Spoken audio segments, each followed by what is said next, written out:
చూస్తున్నారుగా ఎంత బాగున్నాడు చూడండి. శివయ్య ఎక్సలెంట్గా ఉన్నాడు అనమాట. ఎదురుగా వచ్చే నందీశ్వరుడు అక్కడ ఉన్నారు చూసారా. చూసారు నందీశ్వరుడు అంటే సాయంత్రం టైం కదా, అందుకని చీకటి పడుతూ ఉంది. చాలా ఎక్సలెంట్గా ఉన్నాడు కదా. చూడండి ఎంత బాగున్నాడు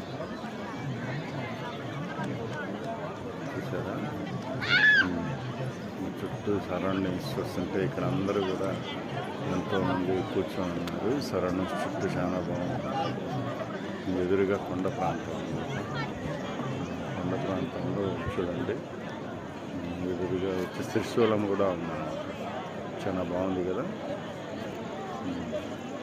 చుట్టూ లొకేషన్ చాలా ఎక్సలెంట్గా ఉంది. చూడండి చుట్టూ అండ్ ఫ్యామిలీతో వచ్చి హ్యాపీగా ఎంజాయ్ చేయొచ్చు. ఇంకా చూడాల్సిన ప్లేసులు చాలా ఉన్నాయి. ప్రస్తుతము శివయ్య సన్నిధిలో రావటం జరుగుతుంది అన్నమాట.